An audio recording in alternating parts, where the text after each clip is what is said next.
Annie's not going. Annie's not going to be here tonight. Um, let's see. Henry's here.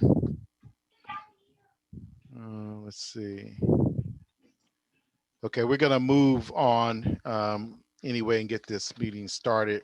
If we have a quorum, we'll come back and we'll do the minutes, etc. Can everybody turn their phone onto mute so we won't hear you in the background?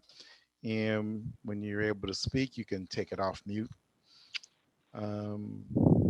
Okay, so let's start with the public comments. And folks have 3 minutes each, so go right ahead. Anybody have anything for public comments who want to speak? I thought you said you did, Eleanor, but no, you don't? Nope. Can you guys hear me? Okay, we're here. Yes, we can. Chair Gilmore, thank you very much. I do know that Eleanor wants to provide public comment. Eleanor, you were muted. I think you're ready to go now.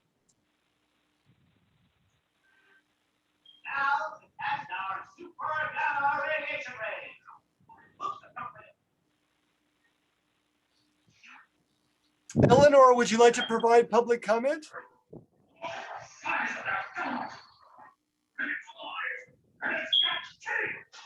Is there anybody else who has public comments while we're waiting on Eleanor? Well, this is Daniel from Safe Organized Spaces Richmond. I can Sure. give a little bit of an update about what's happening at the Castro RV community, the RVs at the end of Castro. Please do. So, thank you. And I would certainly talk in detail if you decide that you want to have more conversation about this. But just to inform you that what has been happening, of course, has been the number of RVs have been increasing at that location underneath the Richmond Parkway and up to Hensley and Castro. And if you were to come visit, and I would welcome you to come if you would want to, I would show you around at your convenience, that we've been beginning to bring people in to show what's going on. You know, there's been an increase in some violence, in fires, some sewage discharge, just behavior that we cannot, of course, accept in our neighborhoods. And most of this is because it's an unsupported situation. And now that is changing, because as you probably all know, and I haven't been to the last couple of meetings, so I don't know what you've talked about, but there has been an effort by the city to invest some money at this location, and county and city money at this location, and down at Ryden near Costco, where the other RVs are in large quantity.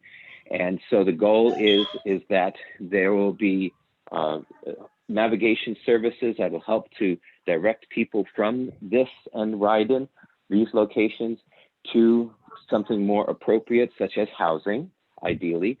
And during that process, there will be increased security, which is at first just being done by folks who live there as part of SOS Richmond, and will eventually probably include outside security, because the city is looking to get additional funds to do that. And other resources are being brought in, and more attention is coming to that location. So that we recently, Lena Velasco from the city brought in fire and code enforcement and abatement, and a couple of private parties to come and talk about the situation there and to begin to intercede on some of the conditions that are unhealthy and unsafe. And moreover, we're having a stakeholder meeting tomorrow, probably at 3:30 p.m. If anyone is interested in joining as a concerned resident or business person, that you could join us, and it would be a standing meeting that'll probably happen maybe once a month or once every 2 weeks, depending on people's desires. I think that's my 3 minutes. Thank you for that information. I encourage you to get correspondence on any meetings that are going to take place to Shields Reed Neighborhood Council and the MAC as well. Robert, can you hear me? Robert. Hello? Eleanor. Robert Rogers. Yes, we can. Are you in Thank control you. of that? Yes, could you please hold them? The video?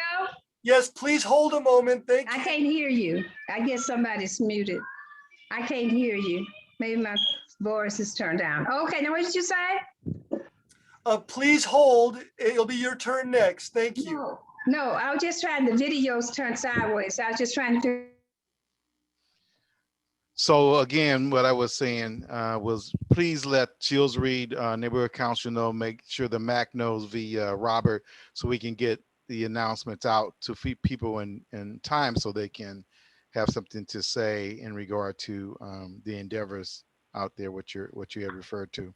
I see we do have a quorum. I want to go back up to the beginning of the agenda and call the meeting to officially call it to order.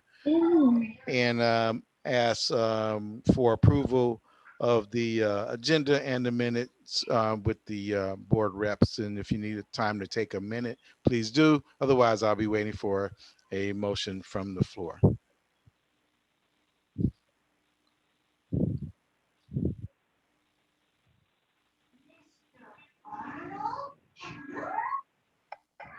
I will motion to approve the last meeting's minutes. Is there a I second? second that motion to approve the minutes. Can you have, is there a friendly amendment to add the agenda to the minutes of approval, for approval? Will you accept that, Lily? Yes. And will you accept that as a second, Bev? Yes. Okay, all in favor, I know you by saying aye. I Aye. Oppose, abstention. We will move on to continue the public comments. And Eleanor, you're up now. Yes, okay. For one, I don't know why the screen has got me turned that way. Who's in control of the media? Is there a reason why that's not turned like everyone else? You see what I'm saying? My thing is That's okay. I don't know why it is, but we can hear you. So please continue. Okay, well, what I wanted to say is we had a mitigation meeting, which was great. But I don't know. I always think that this board is the governing board for North Richmond.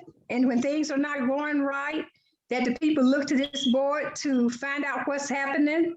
And I don't know, have you guys walked the community lately to see how dirty it is and how the grass is growing up over the sidewalks? And they're saying that mitigation fund is not for that. And I'm sorry, I guess I don't understand the mitigation monies. I thought it was to clean up the streets of North Richmond, because when we first was assigned to work out there, it was the streets of North Richmond. And now they tell us we can't clean up the streets. We can only clean up housing authority properties. So I'm just saying, because I feel like that is an injustice to the community, that their children has to walk through this type of condition. And I don't think it should be happening. And I always look to you guys as the leader out in North Richmond. Thank you, Dr. Clark, for always speaking out, and Annie King, she's not here tonight, and Marina Brown, but I think that you all should insist that they do something about the condition of North Richmond right now. And that was some of the things I wanted to say. I mean, it's not about the fact that they owe me $1,300 and some for dumping, but it's about the fact that the people should be able to walk in their community in a clean community. And right now, it is not clean. To me, that is an injustice for the people that live in North Richmond. And whoever's in charge, you should find out about the mitigation fund. If it's not to have clean up North Richmond, then where is the money that should be used to clean up the streets of North Richmond? Thank you. Thank you. Is there any other public comment? Any other public comments? Yes, go ahead, Cynthia. Hi, Don. How's everybody doing? Good. I just want, Daniel has spoke about the operations of SOS out there at the Castro RV encampment. turn the volume on. Huh? Daniel, he should mention something about those back-to-back fires like last month and the effect that they're having on the community. Thank you, Cynthia. Public comment, I see Beverly's hands up. And my hand is up too, Don. Oh, I'm sorry. Didn't see. My hand is up too. Okay. I wanted to comment that on the mitigation board, the comment was not made that the funds were not used for neighborhood cleanup. The comment was made about cleaning up on private property. We're not allowed to go on private property to clean up. Thank you. That wasn't it. And I see Marina's hand up for public comment. I just want to make an announcement on tomorrow evening at 6 o'clock with the City of Richmond Recreation and Parks Department. We're going to be going before the body to recommend that South Street in Richmond, the south part of Richmond, be renamed after Ethel Dotson, who has been a social justice worker in her lifetime. So we're advocating that the City of Richmond rename that street south. As you know, they own many parcels on that street south. And she was, I mean, a hardcore advocate for the underserved and under-resourced for people of color. So that's tomorrow evening at 6 p.m. I want to say something. Can I say something? Thank you, Marina. No, Eleanor, you had your comments, but Can I have another comment? make it brief, please. Okay, it's brief, it's brief. I did hear someone say that they said that the mitigation was not to go on private property. That was not exactly what was said. They made it kind of clear, Dr. Clark was there, that we can't use it to clean up North Richmond streets, because I asked that question. So Eleanor, we are going to have a report from mitigation. So maybe Well, it's their report best is suited. not correct, it's not adequate, but thank you. We will be having, you can chime in when we get to that report as well. Okay, for further thank comment. you, I'm sorry, I didn't know. Sure, no problem. Beverly, is your hand still up, or you just didn't unraise it? No comment, Beverly? Okay. All right, thank you. We're gonna move on to law enforcement. Someone from the sheriff I see is here. Go right ahead. Yes, good evening, everyone. Lieutenant Buford here from Bay Station. Last month, I talked about the fact that you guys are right around 245 calls for service. Not a month before last. Last month, you guys are at 261. So a slight little increase, but it didn't amount to at least one call a day. The biggest concern right now that I have and we're seeing is between Rodale, North Richmond, and Central. We've had multiple shootings, shooting at houses and shooting at individuals between Rodale, North Richmond, and Central. It's not random. We know exactly, we don't know who, but we know what it's about. So the shootings that you guys are seeing or experienced or have heard is, yeah, it's not just people just negligently just shooting at anything. It's more like the North Richmond guys that don't like the Central guys, and not a lot of the North Richmond individuals are Rodale. So you got the Central guys going into Rodale. Matter of fact, one of the guys that was shot in North Richmond was actually from Central. So we believe that he was there to do something that he had no business doing. And what happened with him, he wound up getting shot. But we did have a North Richmond individual get shot at, but he refused to cooperate with us. So we weren't able to get any information out of him. So just want you guys to be aware that it's not somebody random, but right now we're trying to put some suppression on it, trying to see if we can get some other ways to find out who's responsible. When I say responsible, I'm talking about names, but that is something that you might, if you're hearing it, that's actually what's going on. And with that, I'll be subject to any questions. Any questions? Go ahead, Marina. Could you tell me if the sheriff department is in collaboration with ONS? I'm not familiar with ONS. Okay, that's the Office of Neighborhood Safety that works in the North Richmond community to address gun violence and some of these shootings. They're located or housed within the city of Richmond. Well, to my knowledge, no, I haven't been in contact with them. Do you have a number for me? I could get one for you, and I'll make sure I get it to Don, and they could get it to you. Or Okay. Robert Rogers. That's perfect. All right, thank you. No problem. Dr. Clark. Thank you, Lieutenant Buford. It's unfortunate that we got this violence going on in North Richmond, but my concern as always is that people who are involved in this violence should be apprehended and suffer the consequences for their actions, period. So hopefully someday that will be occurring while those people who are involved in these activities will understand that they don't have no free ticket to shoot up the community. That's my sentiments exactly, sir. Any other questions? Yes, I have one. My name is Leticia. Hi. Yes, I'm just checking with you about on those. I think last week is when it happened 2 different days, the shootings. I think one day was when I saw the yellow tape at the market, the Rancho Market. And another day, 2 days before, I think my neighbor told me that one of the bullets hit his window in his house. Is this the shootings that you're talking about? There was 2 last week, right? There's a really good possibility that is correct. Yes. Yeah. Okay. So you're like going more around or doing any extra, like going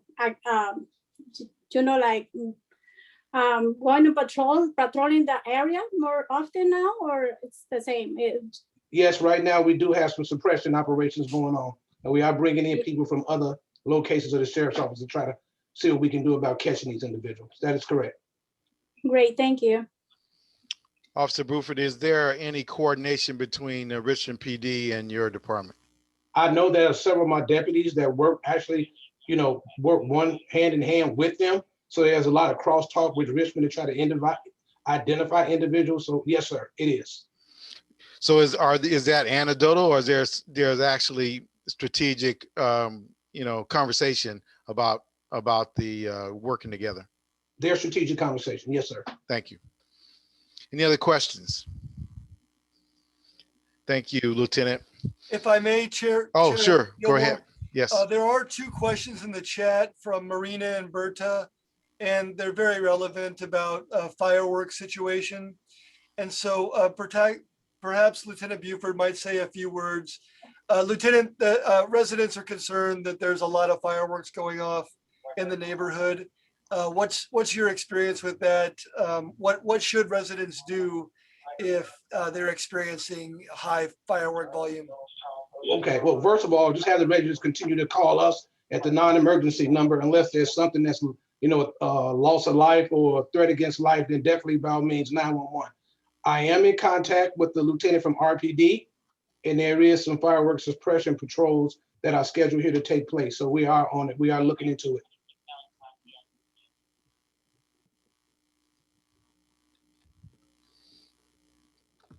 Thank you. If there's no other questions, we're going to move to Richmond Police Department. Is anyone there from Richmond PD? Hearing none, is there anybody here from Highway Patrol? Hearing none, and Robert and I will check back into the status of both the Richmond PD and the Highway Patrol to see why we're not getting representation. Okay, we're going to move on to presentations. We first have, and I'll turn this over to Robert. Thanks so much, Don. We're going to start on a really high note tonight, and thanks very much everyone for being here for this MAC meeting. We have very important topics to discuss. But before we get into that, I want to present an award to someone who's very special to almost everyone here.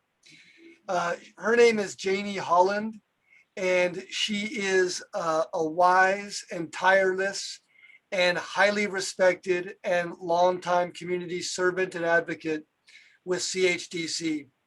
And the MAC has nominated her, specifically Cynthia Jordan, for the Outstanding Public Servant Award. And so we want to present her with a handsome certificate that's going to be signed by MAC Chair Don Gilmore. And inscribed on the certificate, I want to just read a few words because it helps to kind of demonstrate just how important Janie is. Janie Holland has served as an exemplar of public service in North Richmond for many years. Her vision, leadership, and wisdom are in service daily in our community. There is no higher calling in a career than public service. because it affords the servant opportunities daily to make a difference in people's lives and a positive impact on a community. Janie Holland embraces these opportunities and embodies this philosophy on a daily basis. Again, none of that's news to anyone who knows Janie. She is fantastic. We all appreciate her. And if you have any problem, any issue at all in the neighborhood, whether it's trash, dumping, quality of life, you can call Janie and she'll get you to the right place anytime. So with that, I'll close and thanks so much. And if you happen to see Janie around, give her a pat, give her a hug, and tell her thanks because she's been doing it a long time. That is so great, and thank you, Cynthia, for putting that forth. Janie surely, she puts her best out for the community. She's been doing it for a long time. I see Henry's hand up. Go ahead, Henry. Yeah, thanks a lot, Robert. Janie definitely deserve recognition. I've been working with Janie in various capacities for a number of years, probably as long as the MAC has been in existence or even longer, and appreciate her contribution to the community. Thanks a lot for recognizing Janie. Thank you, Henry. Janie's passion for, the work she's doing with mitigation, the work she's doing with the senior center, she goes at both of those with equal enthusiasm, and definitely her heart is in the right place. So I want to add my congratulations to that as well. Again, we'll make sure she gets a recording of this. Good. All right, we're moving on to the next item. Nabila, sure, are you present here? So you can, there you go. Okay, right ahead. All right. So hello, everyone. My name is Nabila Sher, and I'm with the Alcohol Marijuana Prescription Drug Program. We have a coalition called AMPed, and I'm also here with my coworker who also has a great coalition, and her name is Jacqueline Vera. And actually, Robert, can you make me the host so I can share my presentation? What can I do it? And Jackie, you can. I believe you should be able to share your screen. Does it work? Yeah. Yeah, it is. Perfect. All right. Yep. Okay. And, okay. Can everybody see the presentation? Yes. Okay. Okay. Jackie, do you want to introduce yourself? Yeah, my name is Jacqueline Vera, and I also run a coalition that focuses on alcohol and marijuana youth prevention in West Contra Costa. So today we're here because we wanted to speak to you guys about the social host ordinance. So the social host ordinance, we're trying to get it passed in the city of Richmond. And so basically what the ordinance would do is hold adults or anyone who's responsible of having a young person, a minor, consuming alcohol or marijuana on their property. It would hold the person whose property that is accountable. This is done by holding parents or other adults of the party accountable for these parties. So if it's a huge unruly party and the police officers get called to that, neighbors are complaining, it's becoming a nuisance. If they get called to that and there's young people present who are consuming alcohol, marijuana, or other drugs, the parties who own that property would be held accountable, or the person who's hosting the event. So depending on the type of ordinance, obviously, if it passes within Richmond, we would give recommendations, but ultimately it's up to, the people of what they would like to do. So sometimes the hosts get misdemeanor charges, or a civil fine, and can be responsible for covering the cost of law enforcement coming out to that party if it's an unruly party. I know other organizations have done, or other cities have done a youth divergent program where it gets young people the help or has them doing volunteer work and stuff like that, which is something that I would definitely be more on board with than a misdemeanor. So the consequences of marijuana and alcohol use can be car crashes, sexual assault, fights, destruction of property, alcohol poisoning, and long-term use can lead to substance use disorders and like other serious health problems. So, and these are the real results from when teens use marijuana and alcohol at parties. Right. So some of the benefits of having a social host ordinance, it sends a strong message to the community that we don't want our young people using and abusing alcohol and marijuana or other drugs. We want our young people to be safe and healthy. And that's just, having those type of parties or having our young people around those products is just unacceptable. The ordinance deters hosts from creating dangerous or illegal situations for minors and for themselves. And it helps them not become a nuisance within the community. So some of the things that it does, it empowers parents, frustrated neighbors, and concerned residents to seek help from law enforcement. So law enforcement gives them, there's a law or ordinance on the books where they can go and actually enforce it. Right now, we don't have that in the city of Richmond. Also, it provides law enforcement with formal course of action. And also, depending on if there's a fine, it helps pay for, the time when they are called. So some common features of social hosts. Each social host is different. So there's a civil or criminal penalty for the host of the party in which underage people are drinking. So that could include a fine that ranges from $250 to $2,000 for first-time offenses, and criminal penalties that include a misdemeanor charge where the host is arrested. Guidelines for what a party is. Oh, sorry. Oh, sorry. No, it's fine. It's a few pages back. Sorry, there we go. So, like, what is a party? So it's a loud and unruly gathering where alcohol or other drugs are provided or permitted. And many ordinances include a cost recovery option. So they charge you for how many law enforcements go and how long it takes the officers to deal with the incident. And so this is just to pay back the law enforcement, medical treatment, or use of equipment for first responders. And I know this is a feature for the social host in Hayward. So next page. So some of the cities and counties who have social host ordinance, so we're not the first ones who are trying to do this. This is actually all over the place. So some of the examples are Marin County has alcohol and cannabis. So does the city of Orinda. Dublin has only alcohol, also Novato. San Rafael has alcohol and cannabis. Napa County, Solano County, San Diego, and Santa Barbara counties all have alcohol on their social host ordinance. So like I said, we're not the only ones who are trying to do this. This has been going on, and since cannabis is legal now, they're starting to add cannabis on the social host ordinances as well.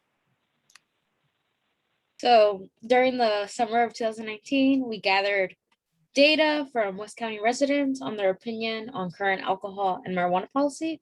So the next few slides are just the data we gathered from those surveys. And we got 108 people to fill out our surveys. Next slide.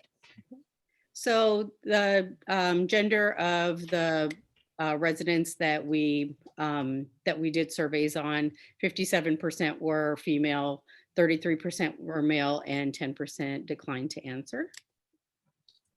And So it was like split like almost evenly. So 36% was our residents of Richmond, 35% El Sobrante, San Pablo 24%, and 5% were cities not listed. And so the next question was, where do young people get their alcohol from? And so 69% said from parties, 67% said from their friends' homes, 62% said without permission from their own homes, and 44% said with permission from their own homes. 50% said that, sorry, I'm trying to move this. So I'm sorry, 57% said that they asked an adult to buy it for them. 53% said that they got it from the store, they stole it from the store. 50% said that there was a failed ID check, and sorry, I can't see that last slide. Trying to move this. Jackie, do you want to go to the next one? Yeah. So 83% of people believe that 83% of youth get their marijuana from their friends, and from home without permission, 47%, and from home with permission, 63%. And also they believe that youth get their marijuana from parties, 69%, and then from friends' houses, 69%, and 44% think that they get them from adults. Sorry. Okay. And then so alcohol policy questions. So basically we asked them if they would support the local policy preventing underage alcohol use, and 85% people said that they would agree with a local policy. So like the ordinance that, you know, underage people shouldn't use alcohol. 12% slightly agreed, 3% disagreed, and 1% declined to answer. So the next question is marijuana, and 84% agreed to support local policy to prevent underage marijuana use. 8% slightly agreed, 5% slightly disagreed, and only 3% disagreed. So the next question was that I believe consequences for adults who provide alcohol to minors are weak and enforced inconsistently. And so 67%, I'm sorry, agreed that that they agreed with it. 11% slightly agreed, 19% they were unsure, didn't know, and 1% declined to state. So for marijuana, people that believe that consequences for adults who provide marijuana to minors are weak and enforced inconsistently was 63%. Slightly agreed was 10%. Slightly disagreed was 3%. Disagreed was 3%. And only like 2% declined to state. And 19% said unsure or don't know. So the conclusion of the data is basically that the residents that we surveyed are in favor of having a social host ordinance for the city of Richmond. And so we are still collecting data. We want to make sure that this is something really that the community wants. And so I actually sent Robert, I emailed you the survey, as well as where people can still, you know, input their what their thoughts are. And also QR codes that they can use as well for marijuana ads that we're looking at within the city, as well as what's the other QR code for? I'm sorry, Jackie. So I sent out my coalition, the West County Alcohol Policy Coalition, is trying to gather surveys for marijuana advertisements in Richmond. So if you've been seeing like marijuana billboards in certain areas, or marijuana flyers, or any advertisements related to marijuana on social media, fill out the survey, because we're just trying to ensure that marijuana billboards don't start showing up near schools, parks, or youth sensitive areas. And there's a little QR code. The survey's in English and in Spanish. And these are the QR codes for our social media. Follow us on Facebook, those are our handles, and you can use your phone to scan the little QR codes, and a link to our social media will show up. And that's also our email if you have any questions, if you want to learn more about the coalition, come to our coalition meetings. The West County Alcohol Policy Coalition meets every third Wednesday of the month at 4 p.m. And information on how to join our meetings are posted on our Instagram. And our coalition that focuses on marijuana and prescription drugs meets every fourth Wednesday at 3:30 to 5 p.m. Every other month. So we just had our meeting for this month, so our next meeting won't be until July. So I think we can take a few questions if there's time. Questions, we open up for questions. Henry, go ahead. Yeah, no, I would want to ask Marina Brown. Is Marina, you still on board? What is Yes, the sir. Shields? No, yes, sir. I'm here. What is, okay, what is the Shields Reed Neighborhood Council position on this issue? Okay, I was getting ready to ask a couple of things because with this issue about reimagining public safety or defunding the police department, I wanted to know, have you been meeting with the Reimagine Public Safety Task Force or the police department? I'm just curious.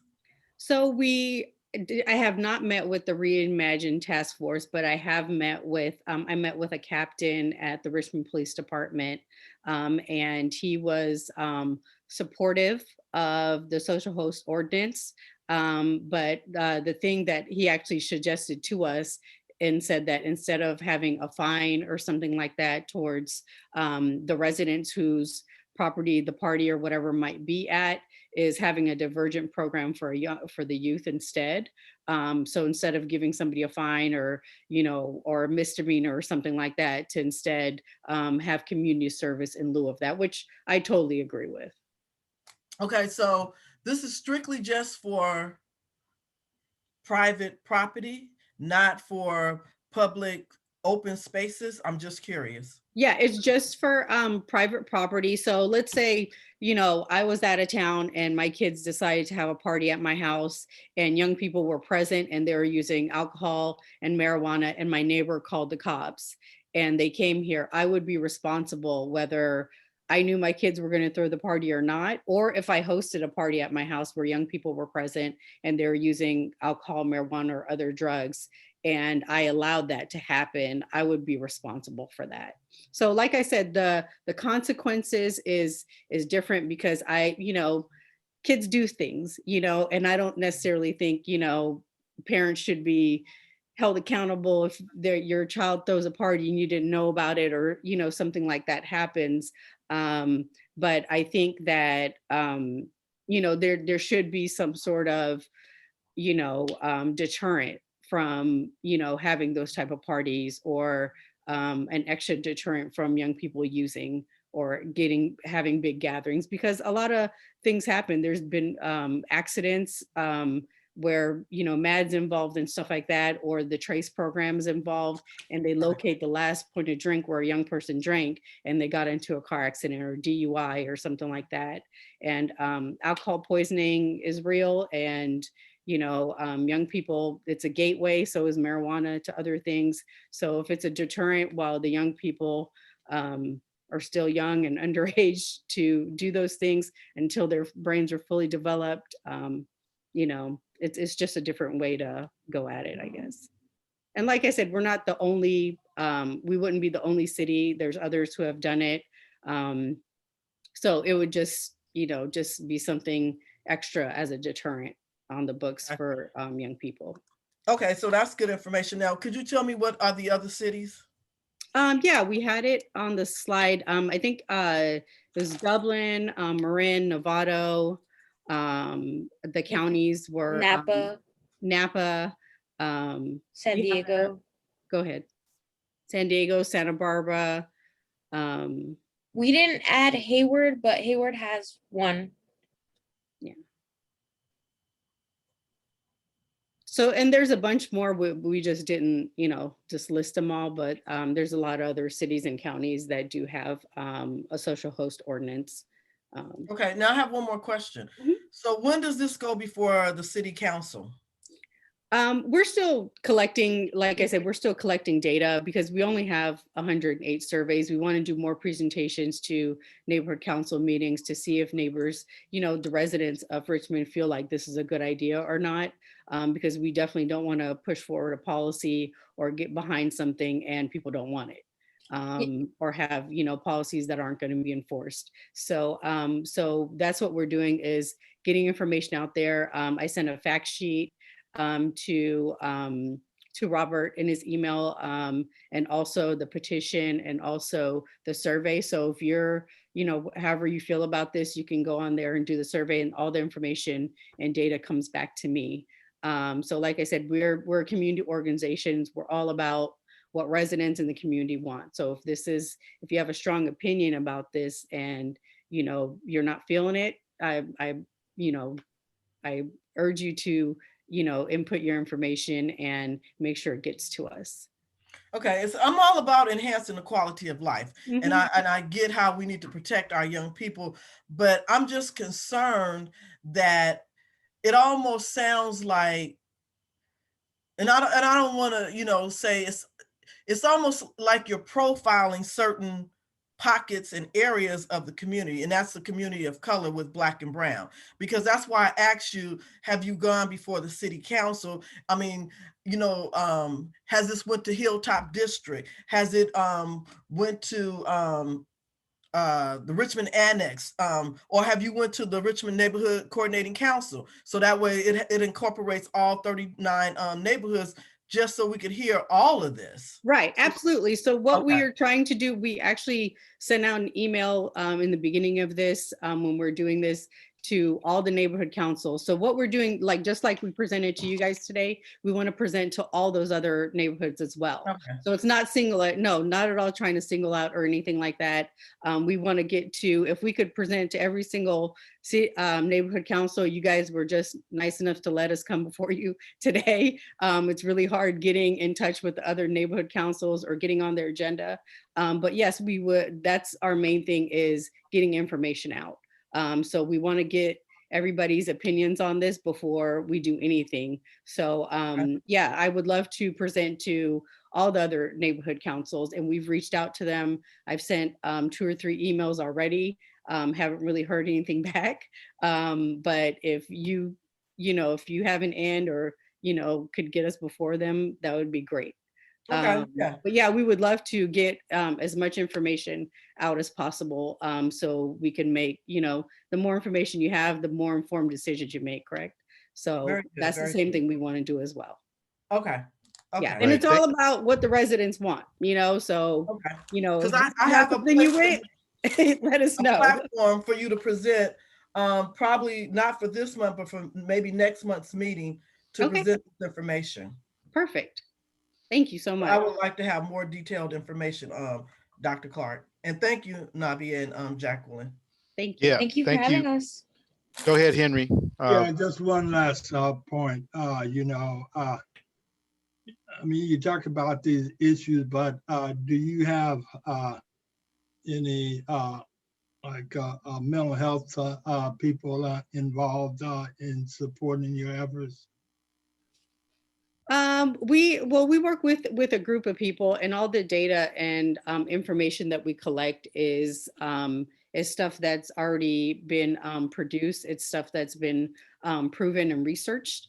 As far as mental health goes, we connect with a lot of mental health people when it comes to marijuana use, because it definitely affects young people's brains before, if you're using marijuana before your brain is fully developed, it affects it in different ways. So we definitely connect with mental health people when it comes to marijuana use.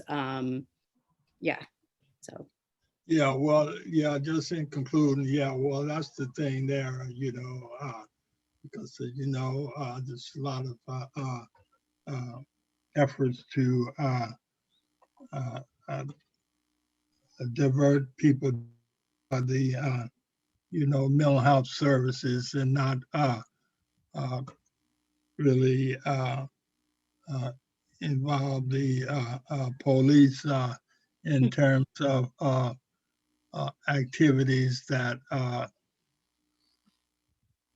really can be dealt with by other means. And that's really the issue I'm concerned with. Yeah, absolutely. Yeah, we don't want, people who are not trained in specific situations to respond to something that they're not, qualified in responding to, or having it get out of hand. So I completely agree with you. Yeah.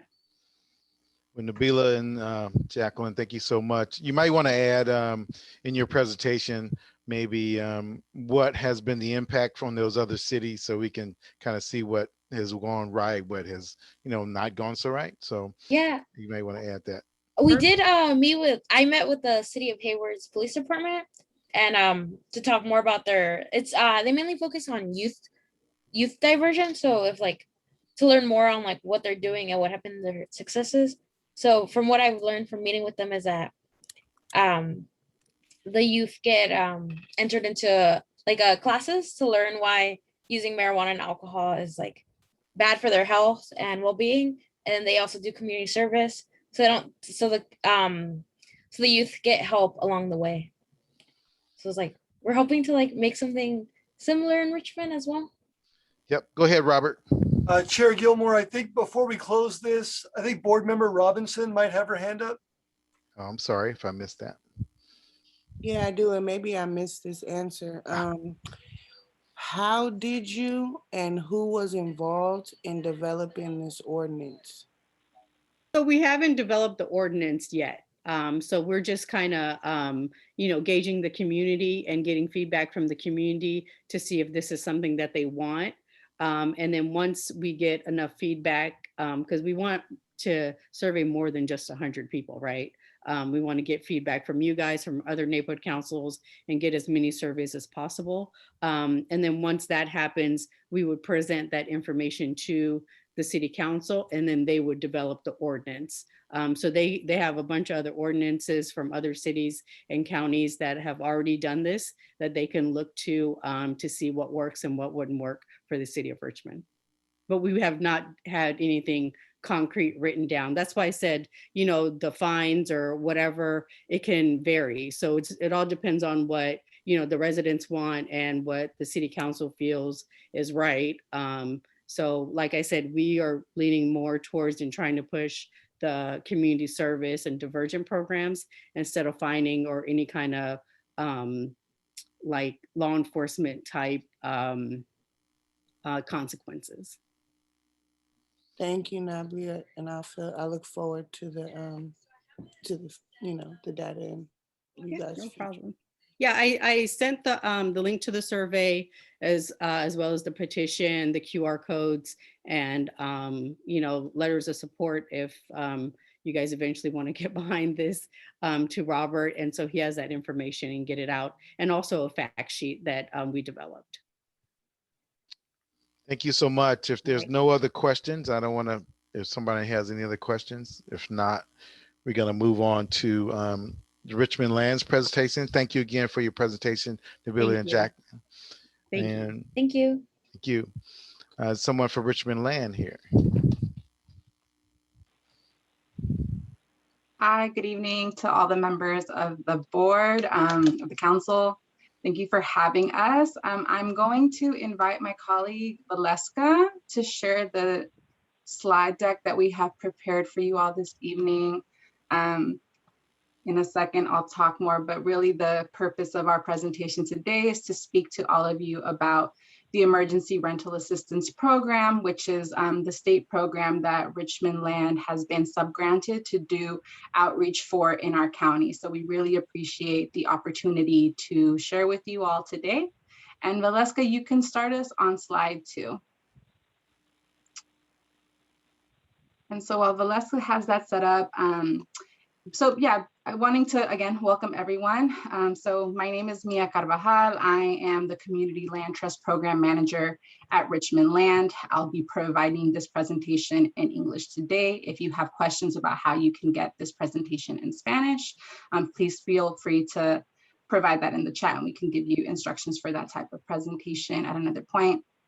My colleague who's unable to show her face right now is Valeska Castaneda Puerto. She's been supporting outreach and really doing our model of intake for the program to connect residents and landlords to the appropriate counselors to apply for this program, which we'll talk more about in a second. And I do want to get started really quickly with some just digital housekeeping that we've had to do.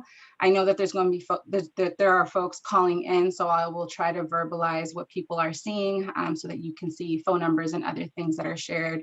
For those who are not on the phone, I just ask that you bear with me while I try to make this information accessible. And the chat is here if folks want to ask questions, especially if you have burning questions. I might be able to look at them since Valeska is controlling the slides, but I might ask that you hold off until the end. And then lastly, I just also want to note that as we're talking about this program, ERAP is a program that is available to both renters and landlords to apply.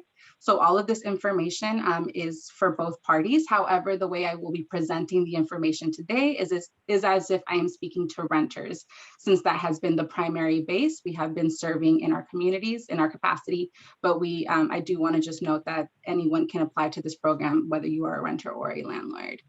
Next slide. Great, so I'll introduce myself again, Mia Carvajal with Richmond Land. For those who don't know us, Richmond Land, we're a nonprofit community land trust in the community that really came together around development. We are a place that wants to build power among residents in Richmond and West County for residents who specifically want to get involved with the development and changes that are happening in their community. And so we build power among residents in Richmond and West County for resident-driven development and community-controlled land use. And we do this through community organizing, acquisition of land, and visionary development. Today, we're going to talk about how to apply to the COVID-19 rental assistance program in Contra Costa County. I'm excited to share this information with you all so that you can access this really hard-fought resource for our communities. My goal in this webinar is to share what you need to know to access this help and empower you all to do the same and share this information with your people and anyone who you think can benefit from it. Next slide, please.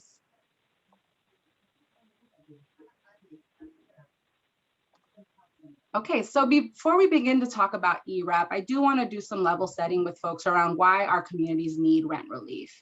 So there's some information here that you can read along, but I do want to make it clear that it's no secret that public health measures made it extremely difficult for a lot of renters to earn income and pay rent. And this was an issue that that many folks were not prepared to deal with. And so this economic crisis that was caused by the pandemic and really the lack of adequate relief during the lockdown has put a lot of renters at risk of eviction, and landlords with really low or no profit margins at risk of losing their properties to speculative investors. And so this is a resource that's going to help bring greater stability to our neighborhoods.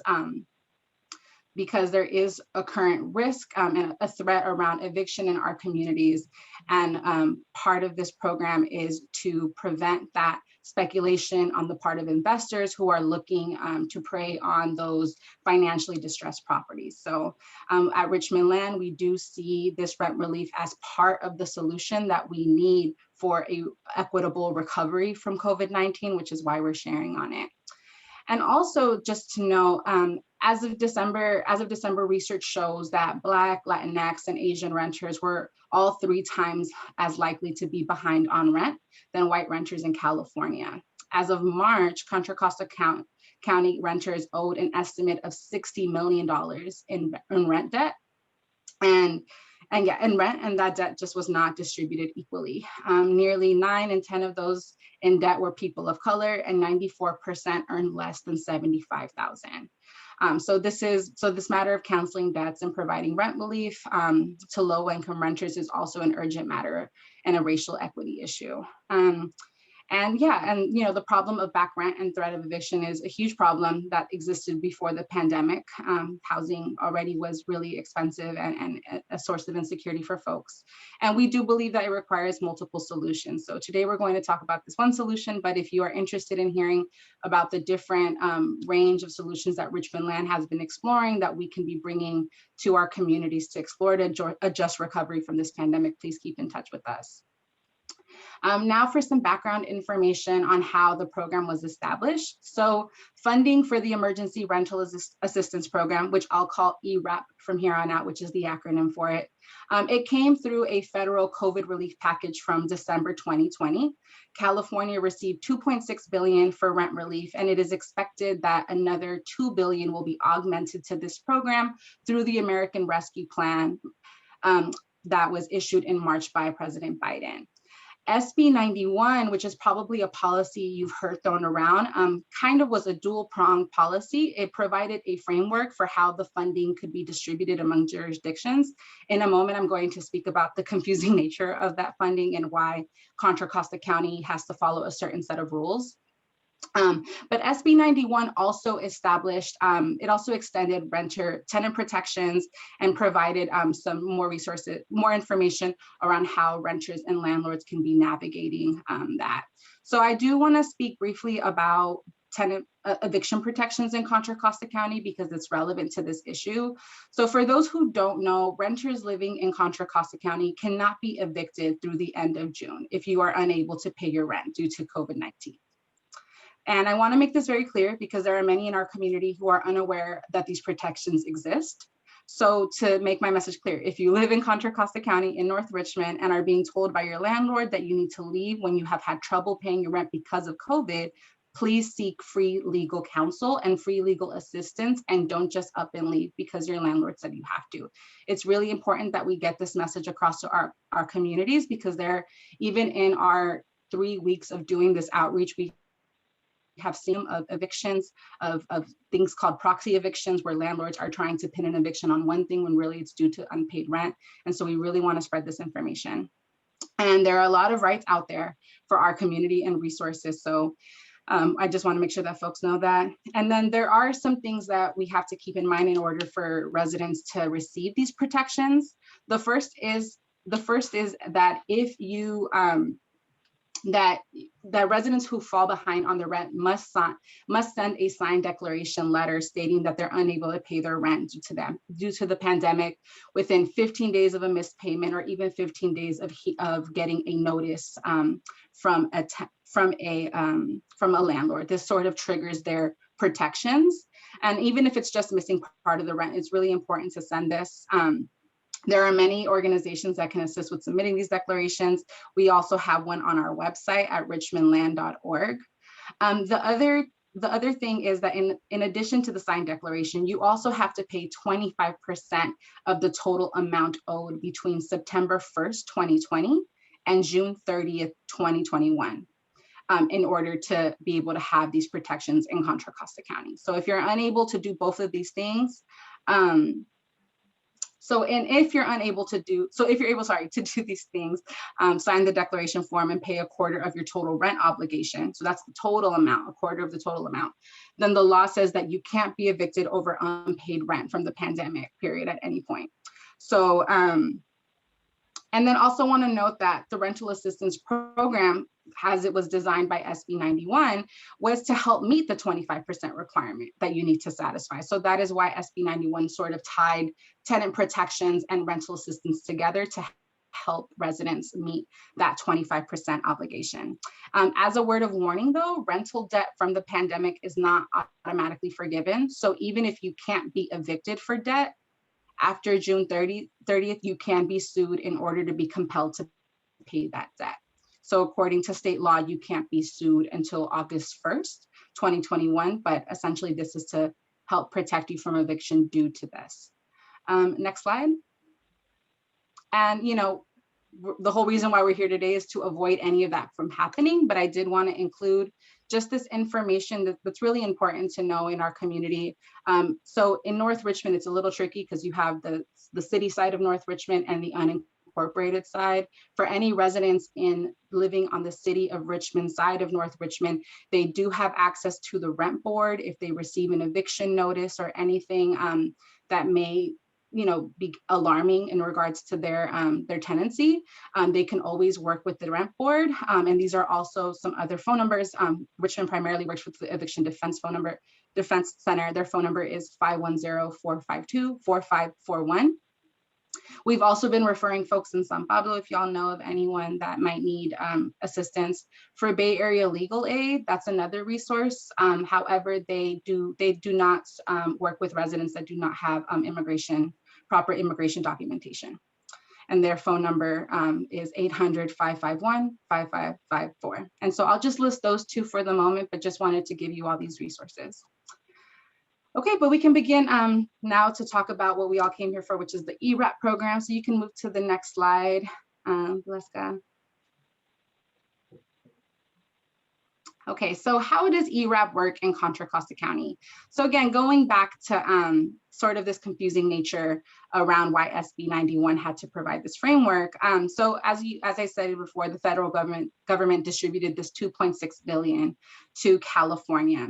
And the way it worked is that it gave a portion directly to the state and a portion to cities and counties with populations over $200,000, making it really confusing to figure out how to establish like a program when some cities got money, some didn't, et cetera. And so what the state did is it offered different cities and counties that sort of got their own portion, a different option for either creating a local rent relief program with local rules. Oakland is an example of that.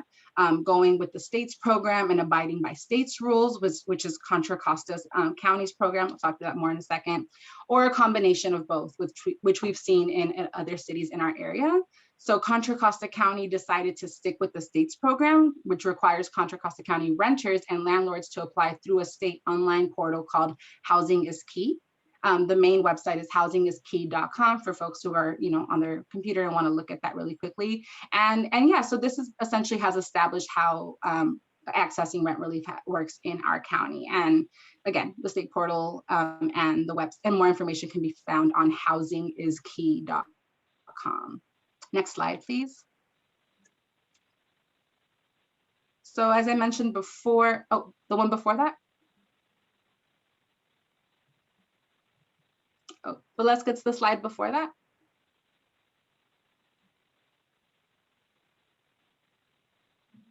No, slide 7.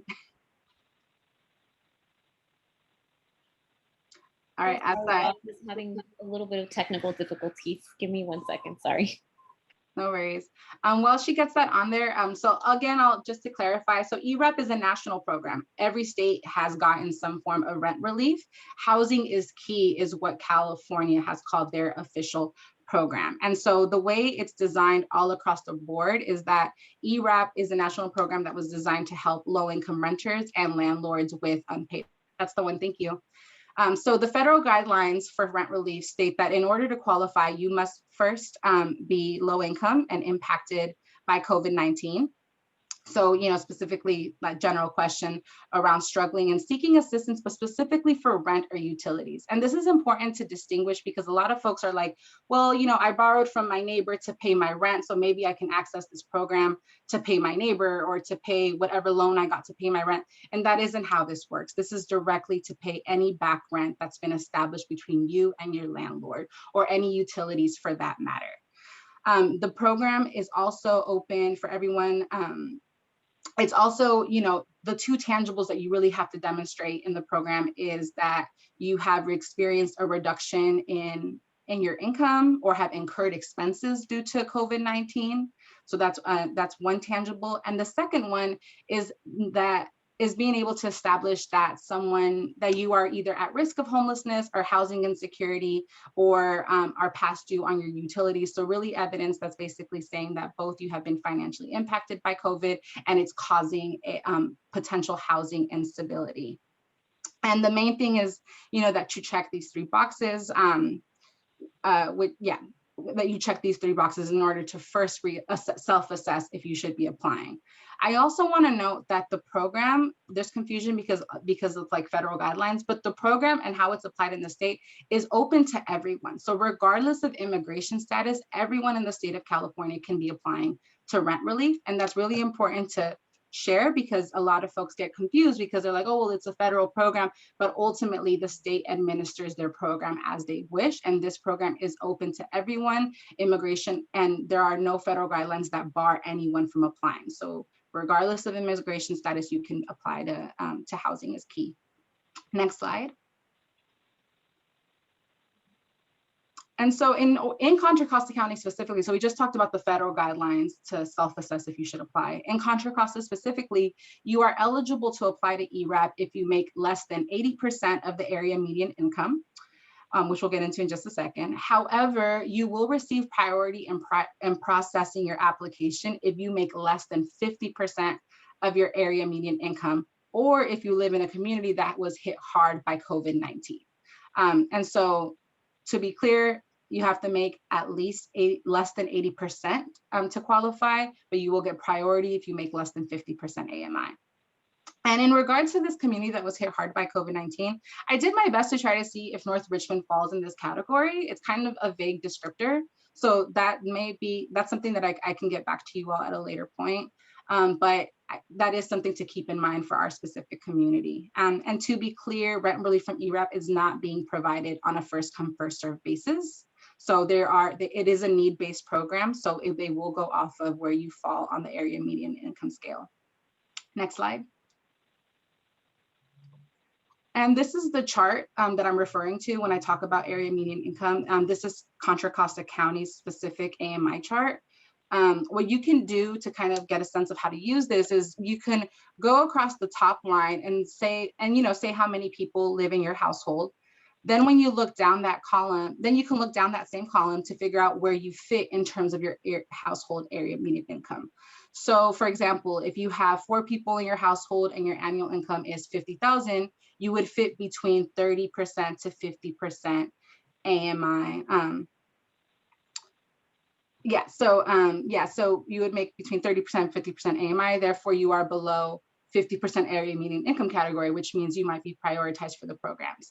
So for tenants, that are out there listening to this, I encourage you to try to figure out where you are in this chart to be sure that you are under that 80% mark for your household and therefore eligible to apply for ERAP in the county. Next slide, please. Okay, so if you are income qualified to apply to ERAP in Contra Costa, and what happens is the way the program is structured is the state is agreeing to pay 80% of any back pent that you've accrued since April 1st, 2020. And in exchange, your landlord must forgive the remaining 20%. So it's not a 100% rent relief program, though I will say there are efforts at the statewide level to increase it to that much, because currently we are seeing not the best opt-in on behalf of landlords. And so there are efforts to try to make that full, but currently from what we know, it is an 80% back paid rent relief program with really the requirement that the landlord must opt in and forgive 20%. And the state can also pay 100% of back utilities, and you don't necessarily have to have back rent to access the utility relief. There is a section in the application, which we'll talk about in a second, where you can just go in there straight just to pay your utilities. And eligible renters may also receive future assistance that equals up to 25% of their monthly rent. Some sources say they'll be paying up to 3 months of future rent, 25% of up to 3 months, although that is also being worked out and it depends on the stability of the fund. Next slide, please. So if you are income qualified to apply to the ERAP in Contra Costa, what happens is, so the state's going to pay 80% of the back rent accrued since April 1st, and in exchange, your landlord will forgive the remaining 20%. So to visualize this, let's say a tenant has missed rent in the amount of $2,000, and for 5 months for a total of $10,000. If they qualify and their application is approved by the state, an application then gets sent to the landlord via email. So if you're a renter and you're applying, you have to have your landlord's email. If the landlord accepts, the state will then pay them directly the 80% of the debt, or in this case, $8,000. In exchange, the landlord will forgive the 20%, so it's $2,000 of the debt. And in the end, the tenant is no longer in debt. This is the ideal situation. So what happens if your landlord doesn't want to participate? So in the event that you apply and your landlord is emailed and they do not want to participate, you can still receive a payment equal to 25% of your back rent directly. And this is what's going to help you pay that 25% obligation that you need to be able to have access to the tenant protections established under SB 91. And if this happens and your landlord refuses to participate and instead you receive the 25% of the debt, just make sure that you specify in writing that your payment is meant to cover rent missed since September 1st, 2020. That is going to clarify that that 25% you're paying them is for that. And it's going to help ensure that you qualify for the long-term eviction protections under SB 91. And again, tenants whose landlords opt out of the program will be in a tricky situation. You're going to want to seek legal advice either way. And we encourage you to call one of the free legal resources available to Contra Costa County renters that we listed before. Next slide. Oh, and this is just a note around just future rent and utility assistance that I mentioned before. Again, this information is changing and it's hard to always get the most up-to-date information, but it is in the works. And so if that information is desired, someone can contact me or Valeska and you can get more information. Next slide, please.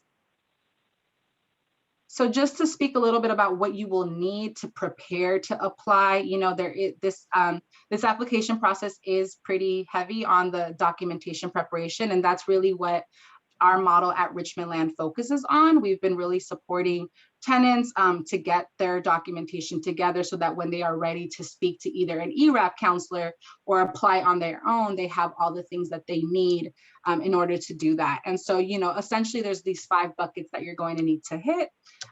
One is identity, so having some proof of identification. Then another proof of your address of residency as well. So that's kind of looped into that first bucket, identity, address of residence, not to be confused with permanent residency, just, you know, where you live. And then, you know, you need to have the amount totaled of amount of rent and utilities that you owe. You're going to have to demonstrate your household income. So make sure that you are underneath that 80% AMI. And lastly, you will need to demonstrate just like your financial hardship. And so any documentation that you were either laid off or receiving unemployment benefits or any costs that you've incurred, like maybe you had to stay home and were Instacarting a lot or anything of that sort that you can use to demonstrate, the more the better. Another thing to know is that if you receive public assistance, you can also streamline this process by providing proof of participation in Medi-Cal, CalFresh, or other programs. And if you are not able in the end to provide any documentation for one of these areas, there is the option for you to fill out a form stating, I have suffered a financial setback due to COVID-19, and I am signing this under penalty or perjury, something, you know, legally accountable, and attesting to the fact that I've suffered this financial hardship. And so there's always that option, but we do recommend trying to prepare as much as possible. From what we've heard, I'll get to that in just a second. But lastly, if you do need support with identifying the proper documentations to hit these 5 areas, that's kind of what Richmond Land is here to support with. So I'll touch on that in just a second, but you can flip to the next slide. I think the next slide is the Spanish one, so the one after that.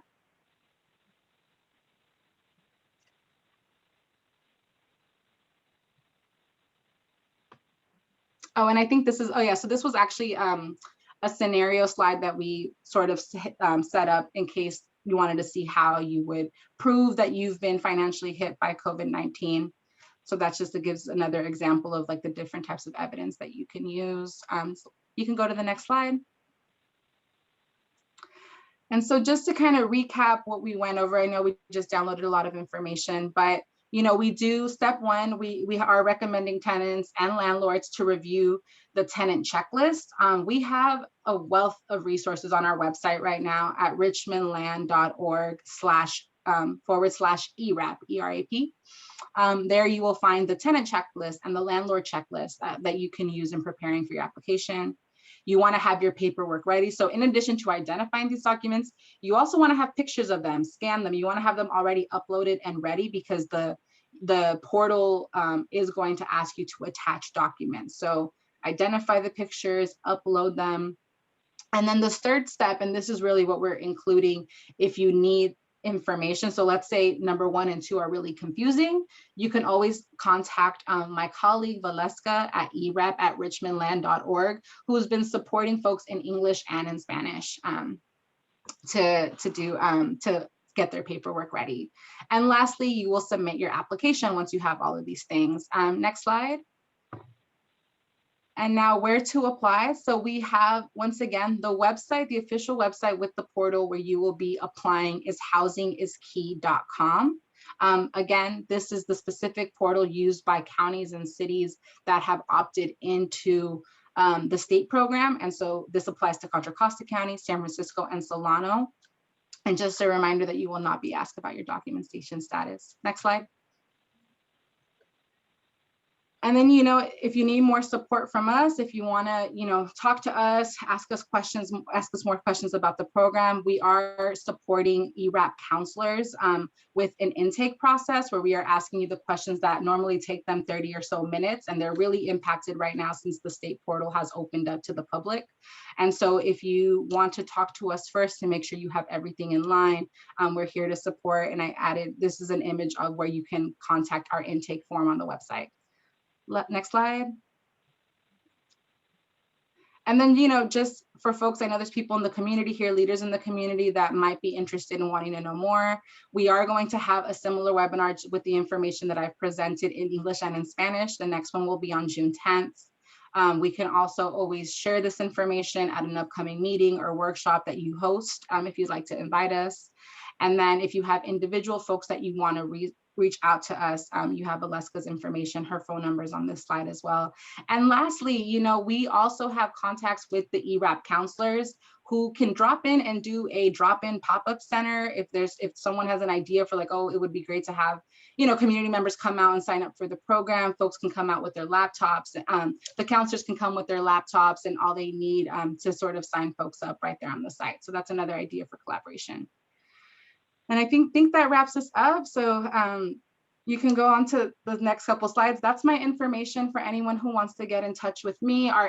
That's also the links to our social media websites. We have been sharing lots of resources and infographics about ERAP on there. Soon we will have a how to apply online video where Valeska walks you through going through the state portal on yourself. So please look out for that. And that concludes our presentation. So thank you. And if there's time, I can take a couple of questions. Thank you, Mia, for a very thorough presentation. She's given you, your contact information to follow up. We're getting short on time, but if anyone has any questions or comments, please hold it to about a minute at most. But right now, I'll open it up for folks to have questions or comments.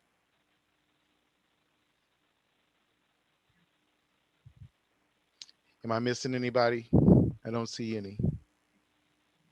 Having not seen that, I will say thank you, Mia, for your presentation. Like I said before, a thorough job, and it's good to know we have resources to address this very real situation that we're dealing with. So it's glad we got resources to support. All right, we're going to move on to our next one, which is an action item. It's an application for the Enterprise Fleet Truck facility, and I'm not sure who's present to make that presentation. Good evening, board. My name is Brandon Helton. I'm the Property Development and Facility Manager for Enterprise Rent-A-Car. Thank you very much for the time this evening for us to discuss this application. We're looking at an application to open a enterprise truck rental facility at 2200 Central Street here in Richmond, California. The site we're looking at, we were looking to occupy a 10,000 square foot warehouse and 2,300 square feet of office space. This is on a much larger industrial park of 5.5 acres of land with 50,000 square feet of additional warehouse with 4 other tenants on the site. The warehouse we're going to be occupying is to be primarily used for us cleaning and disinfecting of our vehicles. And then the the office space would be kind of used for a small retail presence, as well as administrative folks to work in there as well. The hours of operation for our location is going to be 7:30 a.m. to 5 p.m. Monday through Friday. At first, we're going to start off this operation to be a small operation with about 3 to 4 employees. Working with our recruiting manager during this application process, we're going to be looking to hire positions. We're going to try to recruit locally in the area as well. We're going to be working with our local community to possibly share job openings. If there's any job boards or message boards we can work with to spread out about the opportunities of enterprise truck rental positions.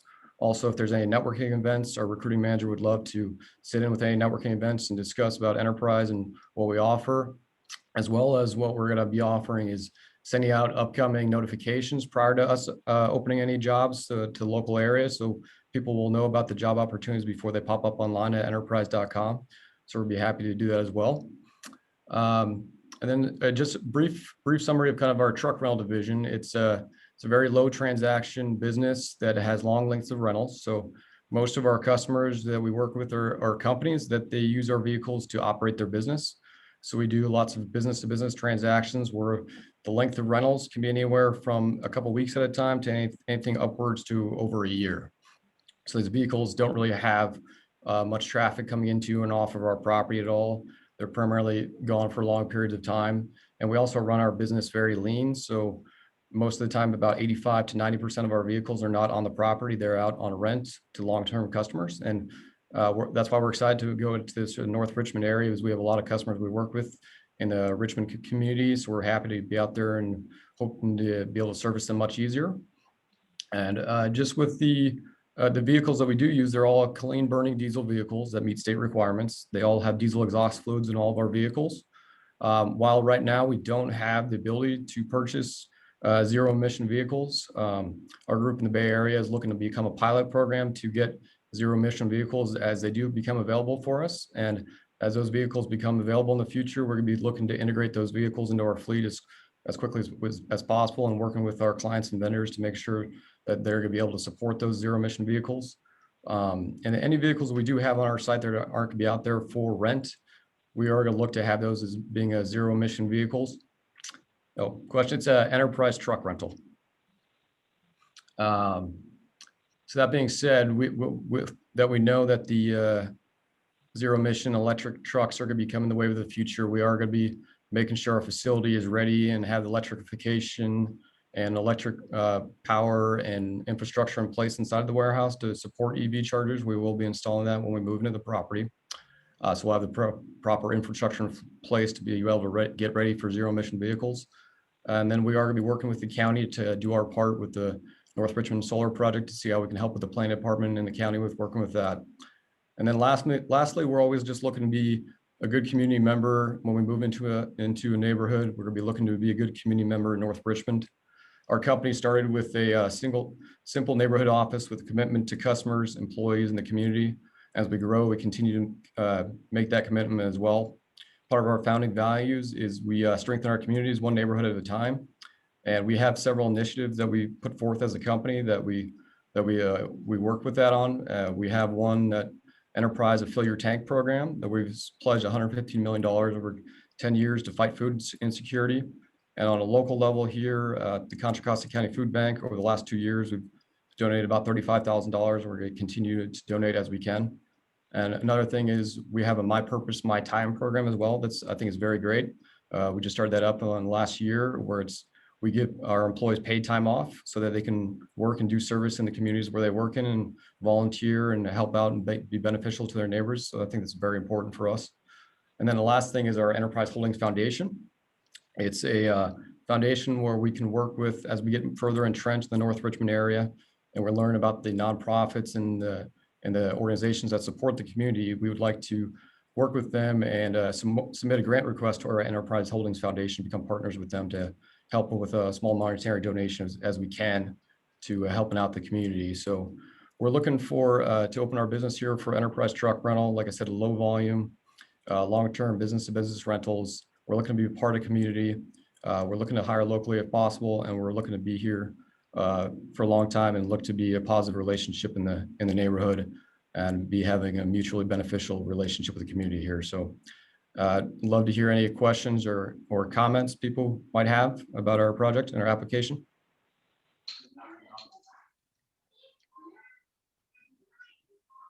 Thank you for your presentation. And I know that there's questions, so I see Henry's hand up. Go right ahead, Henry.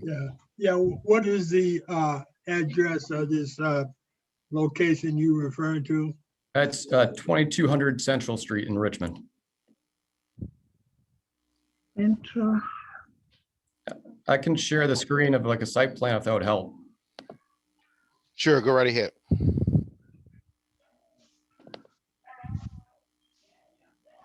The site plan of the property here with a larger industrial park, 5 acres. We're going to be in parcel 4. Building 2 is going to be the warehouse we're going to be occupying. And then in parcel 5, there's the office square footage we're going to be occupying. And then the parking stalls in gray are the parking stalls that are designated for Enterprise Truck.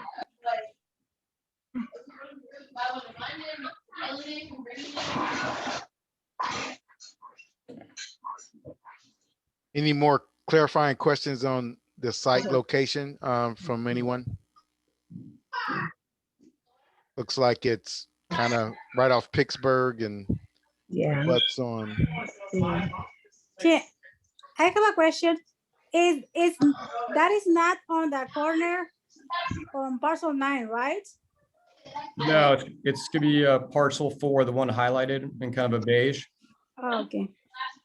Oh, okay, thanks. Go ahead, Ms. Thompson. I only wanted to find out if there's going to be cars or are these just going to be trucks that you're going to be renting from this site? It'll just be trucks at this location. Okay, thank you. And you can stop sharing your screen now. It's fine. Is there any other questions for folks here? Looks like this is an action item. There is going to be some form of a vote. Let me ask you a question in regard to the other communities that you've worked in. If you could say they were similar to, the North Richmond community, and what if we asked them that what they would say about what you have done in those communities to help to be a community benefit? I would say throughout the Bay Area, I think Enterprise is pretty charitable and pretty welcoming to the community. I know I've done several charity events through Enterprise. When we do team outings with our teams, we do a lot of them at food banks and things of that nature. So we're out and about in our community. So not just when we have a meeting, it's not about fun. It's also about giving back to our community. I think that's one of the great things about Enterprise and having that founding value is just giving back to the community. I think businesses and neighbors and communities we work with would say the same thing. I guess what I was looking for, and and I will leave it alone if my board members don't have any questions. But we usually look for what is the direct commitment that you're going to give to the community. What does that involve? Is there a monetary value that you can commit to? Is there a certain amount of jobs you can commit to? What is that commitment to the local community, other than you do have a lot of facilities that it sounds like that you do contribute in a number of different ways, but we would like it to be more specifically to the community, what you can commit to and promise to. That's what we usually go by. And so I'm just reiterating that and to find out if you haven't thought about that, could you, and then, maybe let us know what that would be. Yeah, definitely.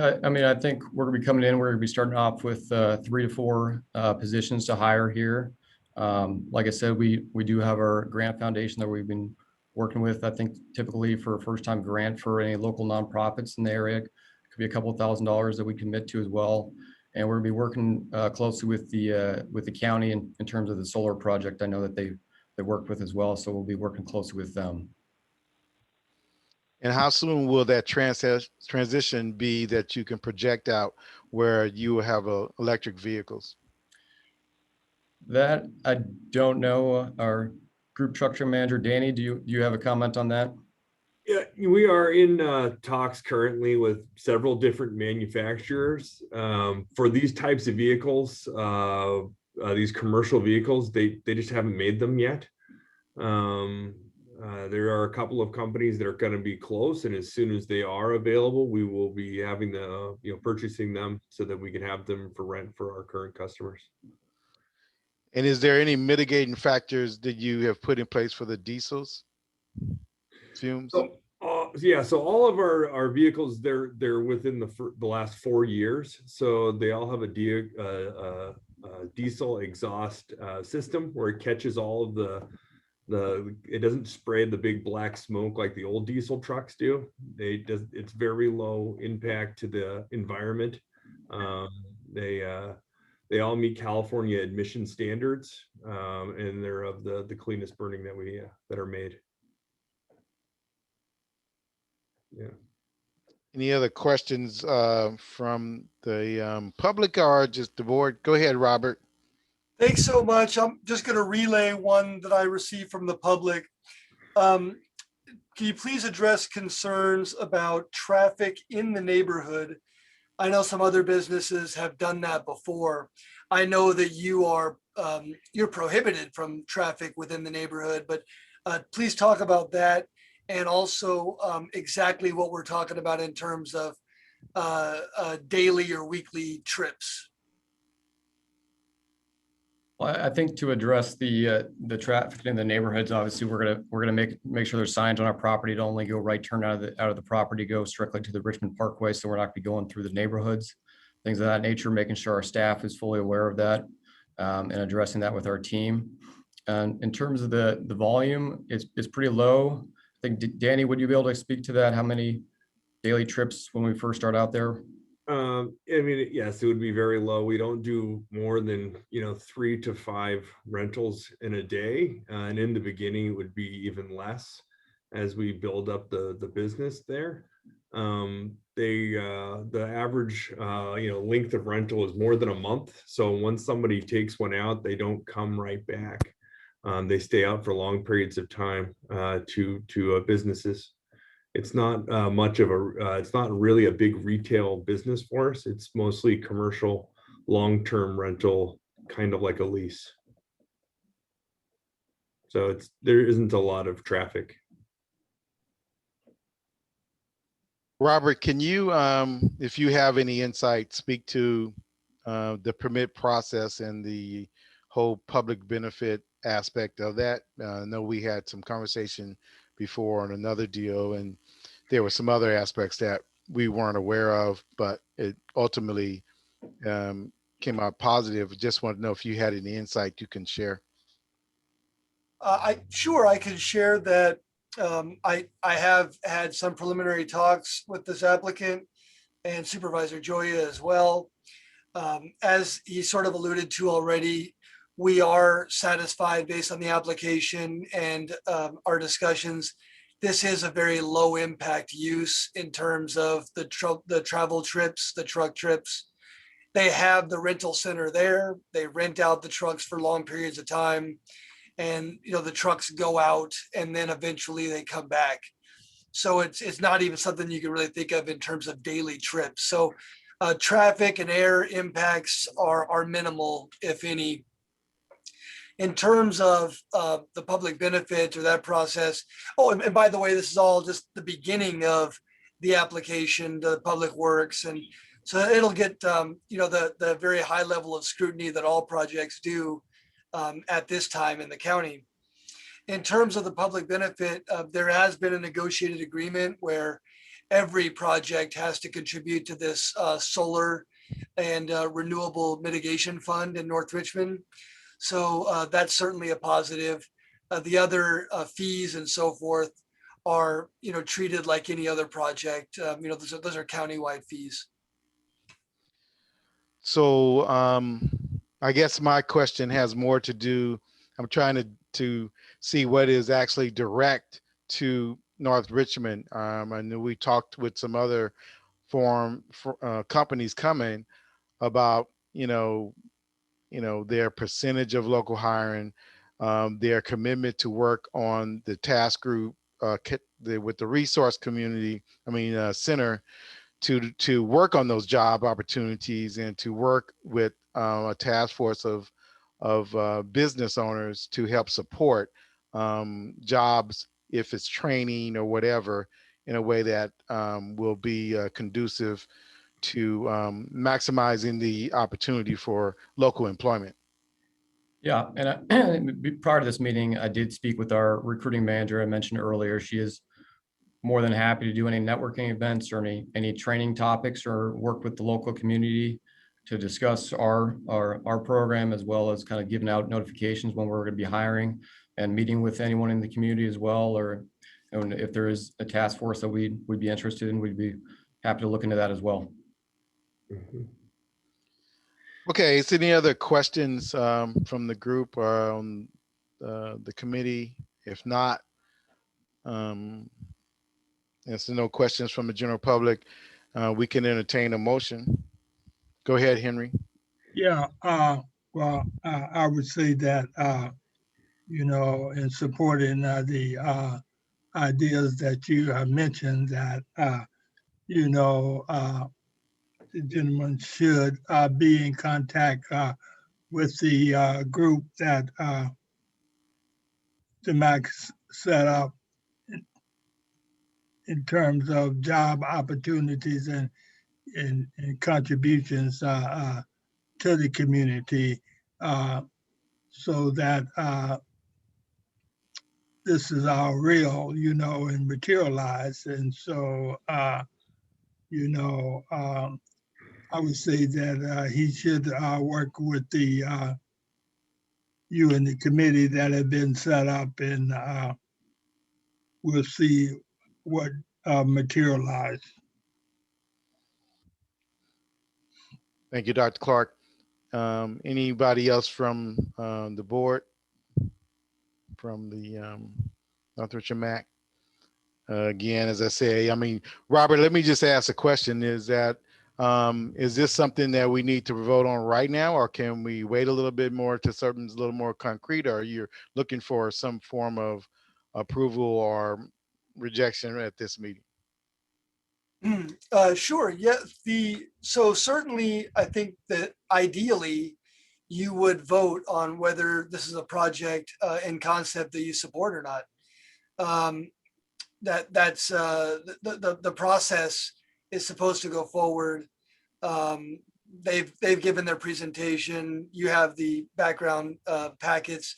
Of course, you could always take up the item again. But yeah, ideally you would put a vote to this, and but if you don't want to, or if there's something else that you need, that's your prerogative as well. All right, so we've got an outline of what before us. So any other clarification questions from the MAC? If not, then it's open to the committee to what they want to do. Hi, this is Beverly. I'm in support of it, and I make the motion that the board votes favorably to accept the application to the county. There's a motion. Is there a second? A second. It's moved and there's a second. All in favor, I know you by saying aye. Aye. Aye. Aye. Oppose? Abstentions? The motion carries.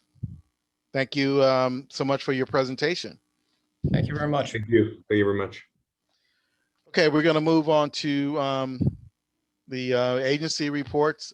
City of Richmond Community Service Department. Is anybody here? Stephanie? Hello, I'm here. Okay, go ahead, Stephanie. Good evening, everyone. Stephanie Nye, City of Richmond Community Services Department. Working on the mobile tool tool library project for North Richmond. I'm just here to give a few updates on behalf of the mobile tool library, and I also have my 2 staff here who will provide some updates as well. We did attend the North Richmond Mitigation Fee Committee on Friday, of which some committee members here are members, but for those who weren't in attendance, we did provide an update where we noted that we will start construction of a garage for the mobile to house the mobile tool library in the next 2 weeks. We're also in the process of designing the interior of the tool library trailer so that we can safely store the tools there for transportation when we start operations.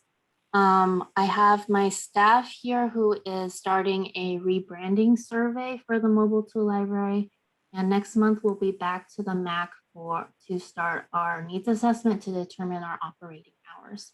So I'm going to hand it over to Andy, who's here today to talk a little bit more about our rebranding for the mobile tool library.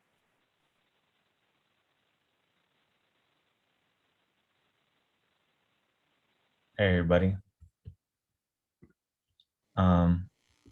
Yeah, we've been working on some designs as to what's going to represent the mobile tool library visually.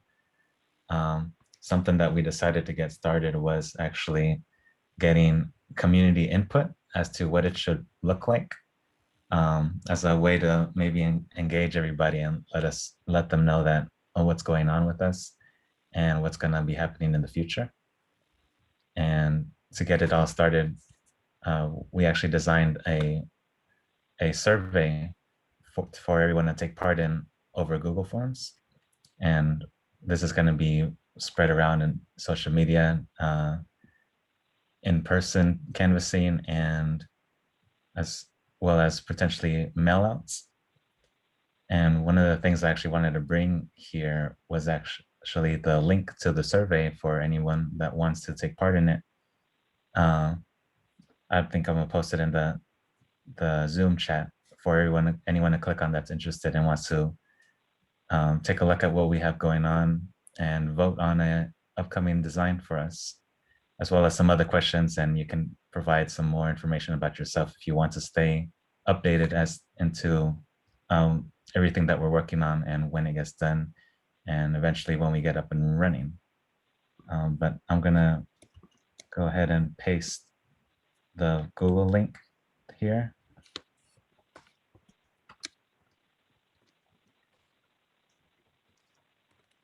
And Andy, can you also share the Spanish version of the survey as well? Which version? Spanish? Oh, the Spanish one. Yeah, I have the link for the Spanish one too.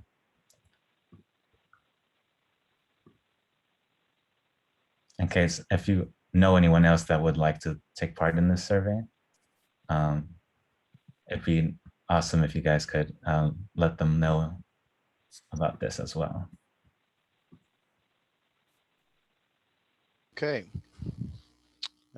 Anything else, Stephanie? Oh, Henry, you have a question. Go ahead. Yeah, well, my question, I talked to Stephanie in by phone, and my concern after I heard the presentation at the mitigation committee was to ask whether there's been any adequate reach to residents in North Richmond in terms of job opportunities, and she said that she had did some outreach by social media, but I don't know whether the outreach by social media is really adequate for North Richmond residents. May need to look at some other approach in terms of letting North Richmond residents know about job opportunities. Thank you, Dr. Clark. I completely agree that social media outreach is not the best method of reaching out to North Richmond residents. We did recruit in December and January, however, and those were when we were having spikes in the COVID-19 pandemic. So we decided that it would be best to just keep the Jemima, outreach could y'all digital. be kind of quiet so I can speak?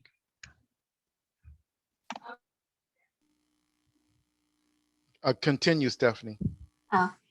We just decided based on the COVID-19 pandemic that it was best to keep the outreach virtual at the time that we were recruiting. Okay. Stephanie, do you have any flyers at all? For the survey or?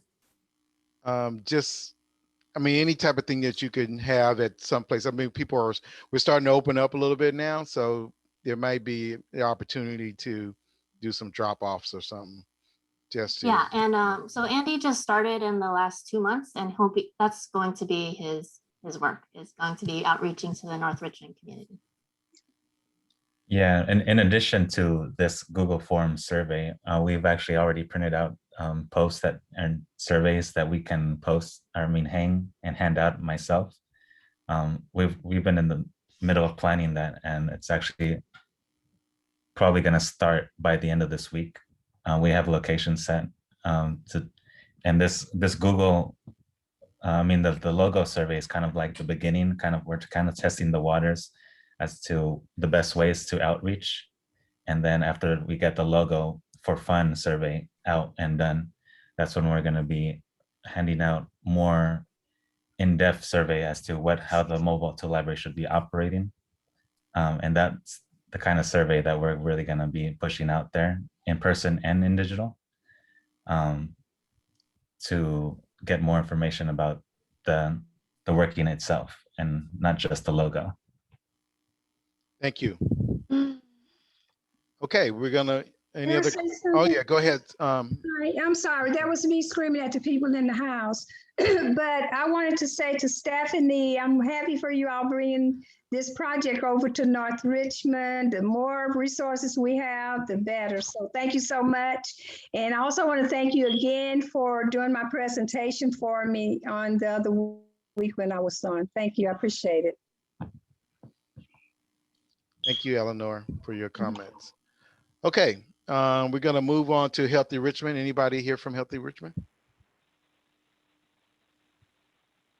Healthy Richmond going once, twice.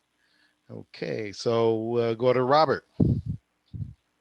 Thanks so much. Thanks everybody for being here again. It's been a great meeting. I will just spend my time relaying some information from Dr. Santiago in Reach Fellowship. She called before the meeting. She was unable to join us, but she wanted us to know that they had a food giveaway event in North Richmond on Mother's Day, and that moving forward, they're going to be distributing food on Fridays to people in need. They're going to do this mobile, so they're going to take food to people who need them.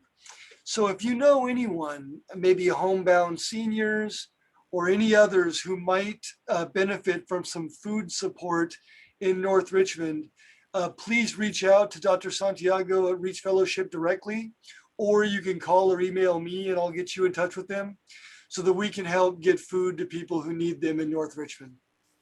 With that, I'll conclude my report. Thank you, Robert.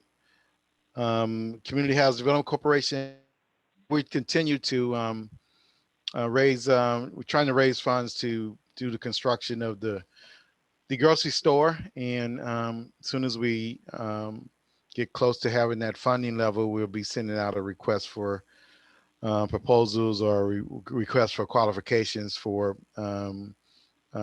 someone to operate a grocery store there and be creative what that looks like and how community oriented it can be.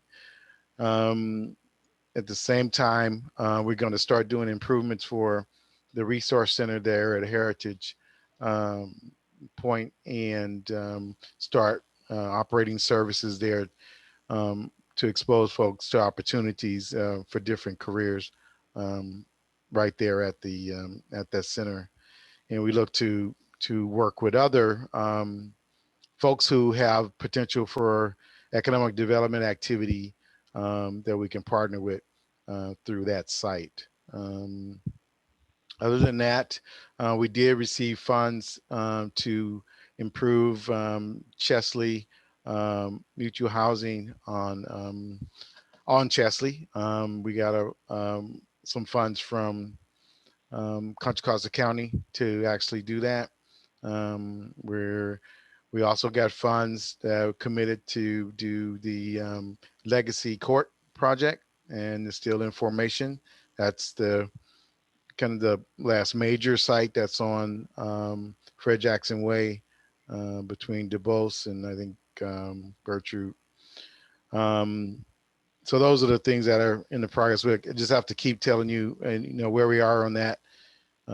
It takes time to get all the gap financing to get it fully financed.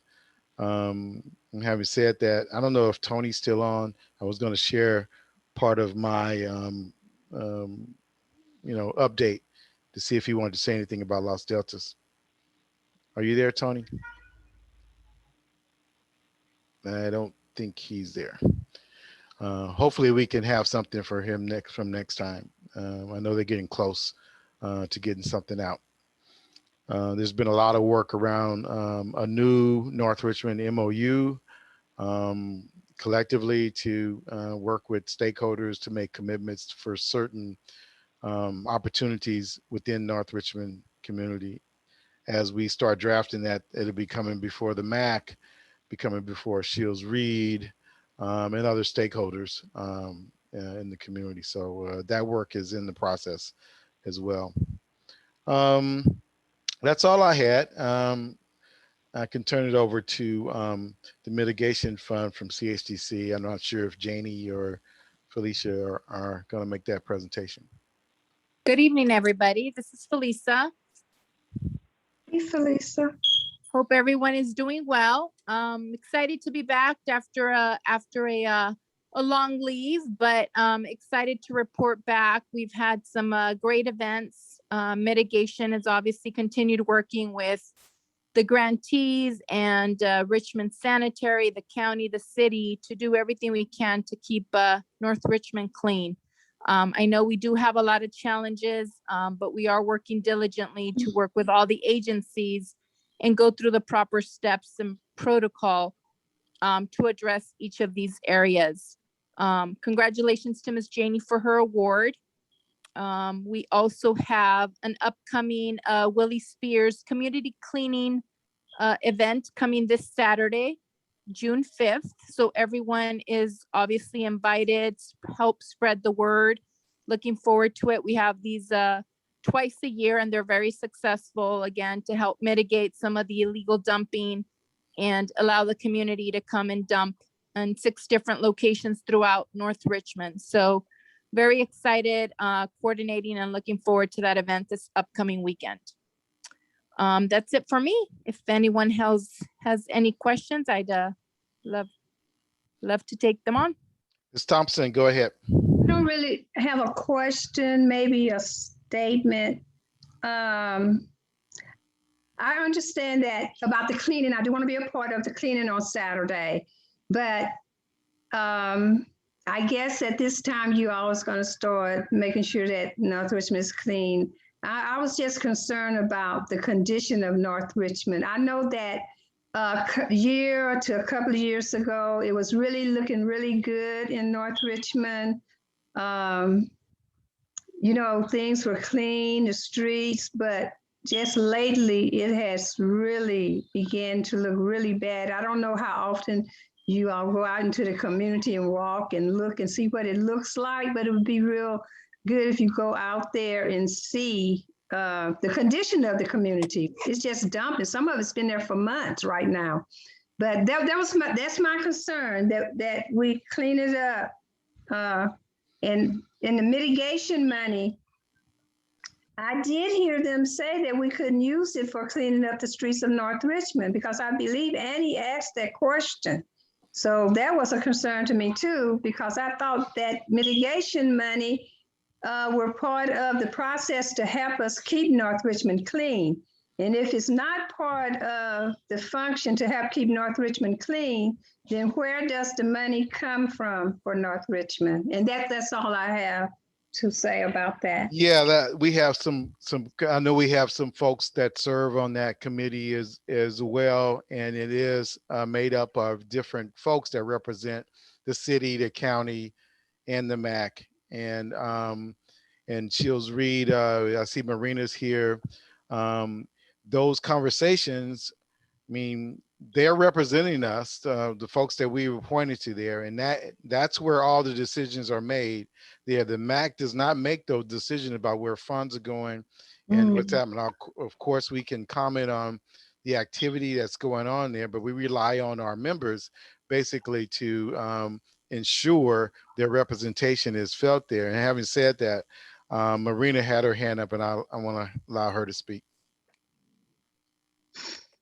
Thank you, Mr. Gilmore. In respect to what Ms. Eleanor is saying, there has been an increase in blight. But at the same time, this is just a thought. I know in Oakland, I think it's once a month, they have this thing where you could come and just dump freely. And I was wondering if by any chance that could be advocated for our landfill, that the residents have a day where they could just go to the dump and dump, with no charge. And I know, having the community cleanups, the Willie Spears cleanup and what have you. And then we have another one that the mitigation, beautification, Northridge and Green does coordinate. But I was just wondering if that was possible. Maybe in the future, we have access to going to the dump. I don't, maybe it's like one Friday, one Saturday out of the month or something like that. That's just a thought. Yeah, again, those type of plans should probably come up at the mitigation committee, but we definitely are supporting anything that will make an improvement from the MAC standpoint of view. I think, was there another hand up? Was that you, Henry, or no? No. Okay. Is there another hand up? I just want to say just one other thing. Don't have nothing to do with that right now. It has to do with how do I come to get support from the MAC for the Youth Resource Center. I would like to get one of the Los Deltas houses, but I would like to get the support of the MAC. I know I have Dr. Clark's support and some of the others on the MAC, but I would like to find out how to get the full support of the MAC, because I do believe we need a resource center for our youth. And I think that any resources we can bring to North Richmond, it doesn't do anything but builds it up. And there's a lot of things that has happened in North Richmond. I've sat at the table with Dr. Clark and Michelle Washington and all of them in the 90s and the 80s. And all these things are kind of coming into play now, like 20 or so years later. But we can yet use a nice resource center for our youth. And I know we have the one in the community there that you're getting ready to work on, but I think we should have one for the youth where they can come. Yeah, so I mean, we can talk more about what resources is going to be available at that center, Ms. Thompson. Be happy to have a direct conversation with you and see how we can align our services. I think it's going to take more than one operation to get things going. So the more support we have as well, we want to do.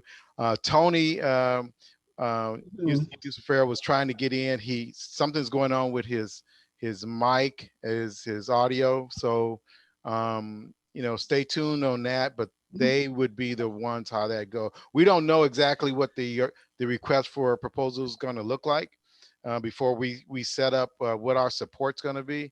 But we would like to have your input in the North Richmond MOU, to where we set priorities of what we want to do in the community. And I think that would be very impactful to have your voice there. Thank you. So I will keep you in the loop on that as well. Okay, thanks. Yeah, and this is Felisa. I just want to remind everybody as well. I hear you, Marina, and I will definitely take note. And I think with the help of Dawn, we can definitely continue that discussion. But also want to remind the community, spread the word. We are also offering vouchers to help mitigate some of that, dumping costs for folks. So, they're welcome to come by our office and get $60 worth of vouchers to help towards dumping cost. And obviously next week's community cleanup is also a great opportunity for folks to to dispose of their unwanted household, household items. So definitely, thank you so much. Thank you, Felisa. Yeah, I see Janie is here, and Janie, you had some flowers poured out to you today, and great appreciation that was displayed with Cynthia bringing the nomination and Robert basically outlining, your virtues that you've done throughout the years and your commitment that you've displayed on a number of different operations in North Richmond. So you were definitely honored. Glad you're here now. Don't know if you have anything you want to say, but you were definitely appreciated in the beginning of this meeting. And as for now and always, you are appreciated for the work that you do. I just wanted to say that again since you was here. Thank you, Don. I'm sorry I missed that. I'm trying to juggle between 2 meetings at the same time. So I was late getting on the MAC board meeting, but if I receive something, I really, really, really do appreciate it. And my heart is in this, and my heart will always be into doing community work. And I just look forward to moving forward. Thank you. Thank you, Janie. Okay, we had an update from Reach already, so Urban Tilt would be the last group we were going to entertain tonight for updates. Is anybody here from Urban Tilt? If not, I want to thank everybody for coming. Looks like we're going to get out right on time at 7. Look forward to continue work in the community, and thank you guys for your participation tonight. Thank you and have a great rest of the week. Thank you.